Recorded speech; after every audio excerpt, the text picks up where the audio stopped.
교리대학에 오신 걸 환영합니다. 오늘은 마지막 10주차입니다. 마지막 날 우리가 경험하게 될 것, 즉 종말에 대해서 좀 살펴보려고 하는데요. 10주 동안 달려오시냐고 고생 많으셨고 오늘 마지막 종말까지 잘 살펴보길 소망합니다. 저희 기도함으로 시작하겠습니다. 하나님 감사합니다. 저희가 오늘 종말을 다룰 때 종말이 어두움과 두려움이 아니라 예수 그리스도 안에서 환희와 기쁨임을 다시금 깨닫게 소망합니다. 이 모든 말씀 예수님 이름으로 간절히 기도합니다. 아멘. 저희가 먼저 스텝 1 마지막 날의 심판에 대해서 살펴보겠습니다. 제28문을 읽어볼게요. 믿음으로 그리스도와 연합하지 않은 자들은 죽은 후에 어떻게 됩니까? 그들은 심판날에 무섭지만 정당한 정죄의 심판을 통해 자신에게 불리한 판결을 선고받을 것입니다. 그들은 하나님의 은혜로운 임재에서 쫓겨나 지옥으로 떨어지고 공정하면서도 지독한 형벌을 영원히 받을 것입니다. 1번, 우리는 마지막 날에 이루어질 심판을 크게 세 가지 특징으로 살펴볼 수 있습니다. 첫 번째는 우리의 행위의 근거에서 심판을 받을 것입니다. 계시록 20장 12절 13절, 또 내가 보니 죽은 자들이 큰 자나 작은 자나 그 보좌 앞에 섰는데 책들이 펴있고 또 다른 책들이 펴있으니 곧 생명책이라. 죽은 자들이 자기 행위를 따라 책들에 기록된 대로 심판을 받으니 바다가 그 가운데서 죽은 자들을 내주고 또 사망과 음부도 그 가운데서 죽은 자들을 내주매 각 사람이 자기 행위대로 심판을 받고, 마지막 날 책들에는 모든 사람의 행동과 생각 그리고 말이 기록되어 있습니다. 사람들은 단순히 예수 그리스도를 믿지 않아서 지옥의 형벌을 받는 것이 아니라 그들의 행동에 따라 판단받게 될 것입니다. 마지막 날 하나님은 보좌에 앉으시고 인류 역사에 있었던 모든 사람들이 하늘께 나올 것입니다. 한 명도 빠짐없이 그들의 행위에 따라 판단받을 것이죠. 하나님 앞에 책들과 또 다른 책이 펴져 있습니다. 책들에는 모든 사람의 행동과 생각 그리고 말이 기록되어 있습니다. 사람들은 단순히 예수 그리스도를 믿지 않아서 지옥의 형벌을 받는 것이 아니라 그들의 행동에 따라 합당하게 판결을 받는 것입니다. 완벽한 증거가 하나님 앞에 놓여져 있기 때문에 누구도 변명할 수 없죠. 그렇다면 어떤 이는 이렇게 묻게 되겠죠. 나는 일생 동안 성경도 몰랐고 말씀에 따라 어떻게 살아가는지도 몰랐습니다. 너무 억울하지 않습니까? 하지만 말씀을 모르는 사람들은 자신의 양심에 따라 심판받을 것입니다. 프란시스 셰퍼라는 분은 우리 눈에 보이지 않는 초소형 녹음기가 목에 걸려있다고 말합니다. 이 녹음기는 우리가 도덕적 판단을 내릴 때만 작동합니다. 저 사람은 선하다, 악하다, 저렇게 행동했기 때문에 나쁘다라는 도덕적 판단 말이죠. 마지막 날 우리는 이 녹음기에 녹음된 내용들을 우리를 판단하는 내용이 될 것입니다. 이 녹음된 내용이 우리 앞에서 들려지게 될 거라는 것이죠.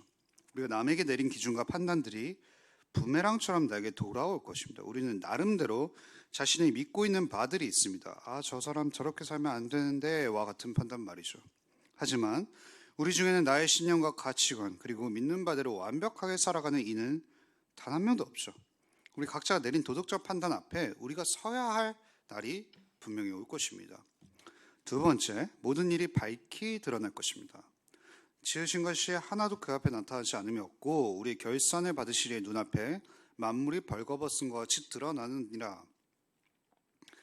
우리가 이 땅에서 경험하는 사회는 미제 사건이 많습니다. 불과 얼마 전까지만 해도 화성 연쇄살인 사건 진범을 찾지 못하는 일이 발생했었죠. 그런데 이제 진범을 잡지 못해서 피해자들의 원통함이 풀어지지 않는 일들이 비일비재합니다. 나가 화성 연쇄살인 사건과 같이 진범이 아니라 다른 사람이 억울하게 잡혀서 경험한 누명 또한 있습니다. 이러한 모든 것이 마지막 날 하나님 앞에 있는 책들을 통해서 밝히 드러날 것입니다. 더불어 우리의 행동뿐만 아니라 감추어졌던 생각과 말들이 밝혀질 것입니다. 3번, 완전히 의롭고 공정한 판결이 주어질 것입니다. 계시록 19장 1절부터 2절, 2일 후에 내가 들으니 하늘에 허다한 무리의 큰 음성같이 있어 이르되 할렐루야, 구원과 영광과 능력이 우리 하나님께 있도다. 그의 심판은 참되고 의로운지라. 음행으로 땅을 더럽게 한 큰 음녀를 심판하사 자기 정들의 피를 그 음녀의 손에 갚으셨도다 하고, 이 땅에서의 사회 속에는 공평과 정의를 이루기 위해 힘쓰곤 합니다. 예를 들어 부자들에게 세금을 더 걷어서 어느 정도 경제의 공평을 맞추려고 노력하지 않습니까? 물론 여전히 불평등은 있지만요. 하지만 외모와 같은 경우는 공정한 판단을 내리기가 어렵습니다. 우리 다 알겠지만 잘생긴 외모를 갖고 태어난 사람은 사회에서 여러 유익들을 거머쥔 채 살아갑니다. 우리가 이에 대해 직접적으로 말하진 않지만 잘생기고 예쁜 분들은 상대적으로 그렇지 않은 사람들보다 삶의 우위를 점하면서 살아가죠. 이에 대해서는 우리는 공평을 이뤄내기 어렵습니다. 상대적으로 그렇지 않은 사람들을 위해서 보상을 해줄 수도 없을 노릇입니다. 그만큼 우리는 여러 부분에서 공평과 정의를 온전히 이뤄내기 어렵습니다. 하지만 마지막 날에 하나님께서는 이 모든 일이 만족하고 납득할 만하게 완전히 공의로운 판단을 모든 이들에게 내리실 것입니다. 감히 우리가 상상하거나 꿈꿔왔던 공평의 개념보다 훨씬 더 높은 수준으로 가야죠. 두 번째로 지옥을 나타내는 표현들을 봅시다. 제28문입니다. 믿음으로 그리스도와 연합하지 않은 자들은 죽은 후에 어떻게 됩니까? 그들은 심판날에 무섭지만 정당한 정죄의 심판을 통해 자신들에게 불리한 판결을 선고받을 것입니다. 그리스도를 믿어 연합하지 않는 사람들은 불리한 판결, 즉 지옥의 형벌을 받게 될 것입니다. 우리는 죄송합니다. 우리는 흔히 지옥하면은 불의 이미지만을 떠올립니다. 불은 지옥이 얼마나 고통스러울지를 나타내는 상징이고 은유일 뿐입니다. 18문은 다음과 같이 말하죠. 그들은 하나님의 은혜로운 임재 앞에서 쫓겨난 지옥으로 떨어지고 공정하면서도 지독한 형벌을 영원히 받을 것입니다. 앤서니 후쿠마가 이렇게 말합니다. 지옥의 형벌을 묘사하는 다양한 비유들은 문자적으로 받아들여서는 안 된다. 문자적으로 받아들이면 이 비유들은 서로 모순되는 경향이 있기 때문입니다. 지옥은 어떻게 어둠인 동시에 불이 될 수 있을까요? 이미지는 상징적으로 이해하며 하지만 실제는 상징보다 더 나쁠 것입니다.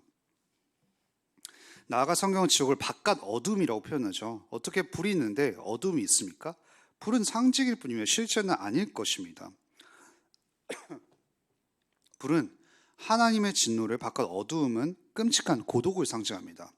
지옥에서 경험할 가장 큰 고통은 자기 자신일 것입니다. 모든 인간은 사랑받고 섬김받고 싶어하며 높임받고 싶어합니다.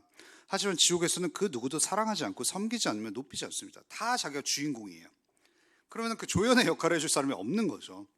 이 말만으로는 불보다 더 무서운 것이죠. 공동체가 그냥 파괴된 공동체인 것입니다. 이 땅의 사람들은 선을 행하고자 하는 의지가 어느 정도 있습니다. 그래서 선을 상대적으로 많이 행하는 사람들이 보면 이 땅에서 살만하다고 말하죠. 간디나 마더 테레사 같은 사람들을 보면 그래도 이 땅에 선한 구석이 있구나라고 생각할 여지가 있을 수도 있습니다. 하지만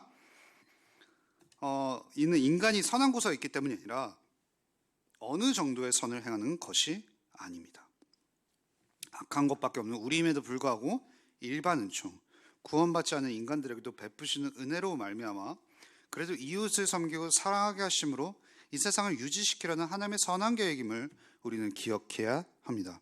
하나님께서 일반 은총으로 이 세상에 악이 창궐하는 것을, 넘쳐나는 것을 막으시는 것입니다. 하지만 일반 은총이 다 사라진 곳이 있습니다. 바로 어딜까요? 지옥이겠죠.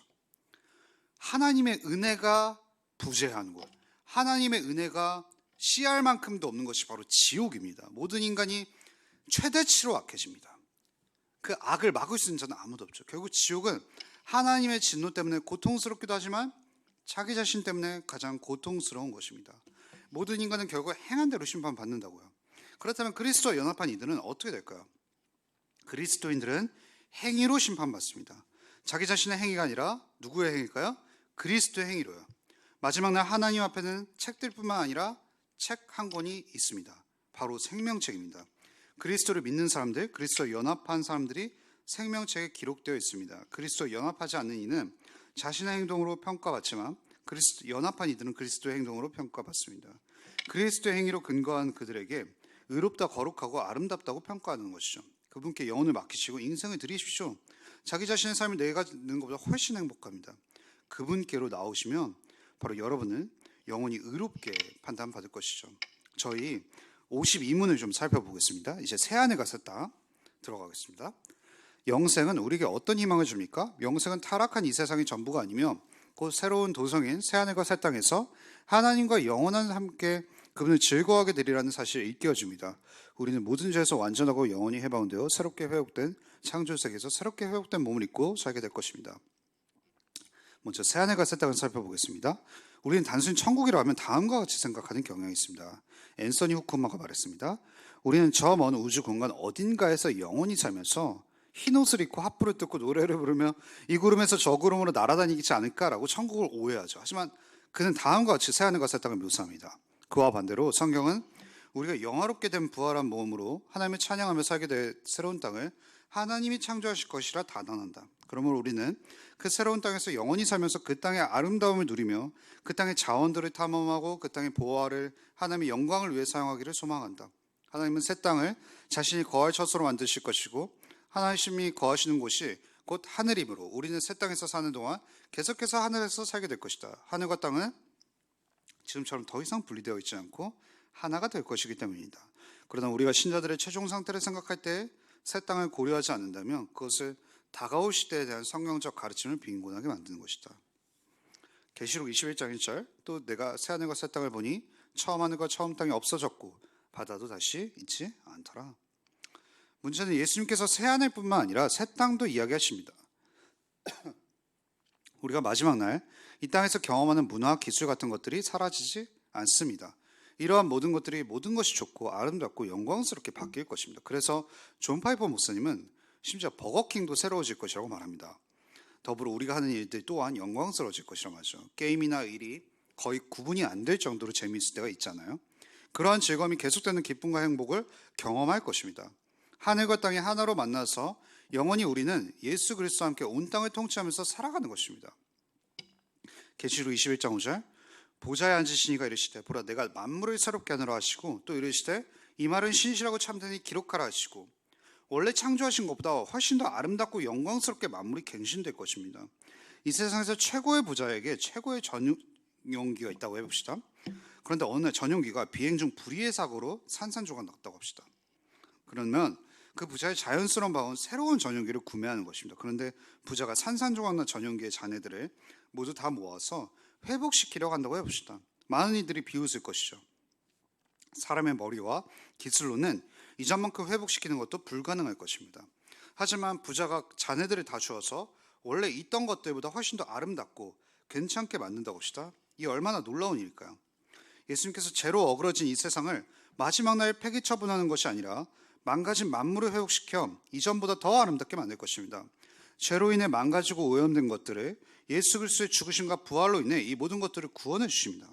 예수 그리스도의 죽음과 부활이 우리의 영혼을 구할 뿐 아니라 망가진 모든 것들에게 새로운 능력과 힘 그리고 새 생명을 줍니다. 우리가 이 땅에서 행한 선행들이 하나님의 인정과 보호 속에 있을 것입니다. 이 땅에서 하는 모든 일이 영원한 의미가 있을 것이죠. 그렇게 우리에게는 소망이 있습니다. 2번, 우리의 죄된 몸에서 해방되어 진정한 자유와 기쁨을 맛볼 것입니다. 로마서 8장 23절 그뿐 아니라 또한 우리 곧 성령이 처음 익은 열매를 받은 우리까지도 속으로 탄식하여 양자될 것 곧 우리의 몸의 속량을 기다리느니라. 이 땅에서 죄는 우리를 고통스럽게 하고 하나님을 분노케 하고 슬프게 합니다. 우리는 죄를 의무로 지는 것이 아니라 즐거워서 범하죠. 우리는 그리스도를 받고 받아들였기에 여전히 죄에 넘어지는 자신을 바라보며 죄책감이 들고 나의 죄가 하나님을 슬프게 하시기에 자책감이 드는 것입니다. 그렇게 우리는 우리 안에 내재하고 있는 죄를 바라보면서 탄식하게 됩니다. 어찌할꼬 라고 말이죠. 하지만 우리는 새하늘과 새 땅에서 더 이상 죄를 안 짓고 영원히 죄가 없는 상태에서 하나님과 완벽히 교제하고 알아가는 상태를 경험하게 될 것입니다. 천국은 우리가 감히 상상한 것보다 훨씬 아름답고 지옥은 우리가 생각한 것보다 훨씬 더 비참할 것입니다. 천국과 지옥은 우리의 상상력에서 벗어난 곳입니다. 마지막 날 우리는 예수 그리스도 앞에 섰을 때 예수 그리스도를 바라보면서 너무나도 기뻐할 것입니다. 예수 그리스도를 너무너무 사랑해서 죄악된 마음이 파고들 여지가 없겠죠. 우리는 더 이상 죄 따위를 매혹적으로 느껴지지 않을 정도로 예수님의 영광이 찬란하게 드러나고 그분의 아름다움을 깊이 경험할 것입니다. 삼위 하나님만이 우리의 흠모와 영광을 받기 합당히 여겨질 것입니다. 마크 존스라는 학자가 이렇게 말했습니다. 그리스도인은 천국에서는 죄를 짓지 않을 것이라고 말한다. 하는 맞는 말이다. 하지만 이는 우리가 그렇게 거룩해서라기보다 그리스도에게서 눈을 뗄 수 없기 때문이라고 하는 게 맞다. 우리는 이 생에서 예수께 시선을 고정시키려는 명령을 받는데 이는 그것이 바로 우리가 내세의 삶을 사는 방식일 것이기 때문이다. 예수를 바라보면 우리는 죄를 짓지 않는다. 예수가 아닌 먼 곳을 바라본다고 이는 우리가 자신을 중대한 위험에 처하게 만든다. 천국에서 우리가 부단히 그리스도를 보게 되면 그런 위험을 영원히 사라질 것이다. 아름다우신 그리스도에게 우리의 시선이 고정되었기에 우리의 눈은 죄에게 여지를 주지 않는 것입니다. 스크루테이프의 편지는 상급 악마 스크루테이프가 하급 악마 원무드에게 그리스도인들을 죄로 어떻게 유혹해야 할 것인지를 31통의 편지를 보낸 것을 말합니다. 이것은 소설이기 때문에 실화가 아닙니다. 하지만 우리에게 정말 많은 신앙의 유익을 줍니다. 네가 한때 유혹의 무기를 삼을 수 있었던 감각적, 정서적, 지적 즐거움은 물론 미덕 그 자체가 주는 즐거움도 이제 환자에게는 메스껍기 그지없는 유혹으로 보일 거야. 평생 사랑했던 여자가 죽은 줄만 알았더니 사실은 살아있을 뿐만 아니라 지금 바로 문 앞에 와 있다는 소식을 막 들은 남자한테 시뻘건 연지를 덕지덕지 바른 창녀의 유혹이 어떻게 느껴지겠는가.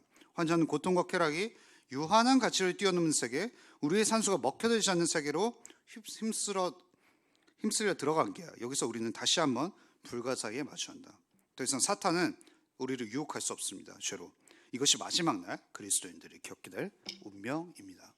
성도님들, 저희 마지막 기도 제목은 이렇습니다. 새하늘과 새 땅을 소망하면서 이 땅에 벌어지는 악들에 대해서 우리가 너무 낙심하지 않고 그리스도께서 완성하실 그날을 꿈꾸기를 소망한다고 한 주 기도하며 나아가기를 소망합니다. 10주 동안 고생 많으셨습니다.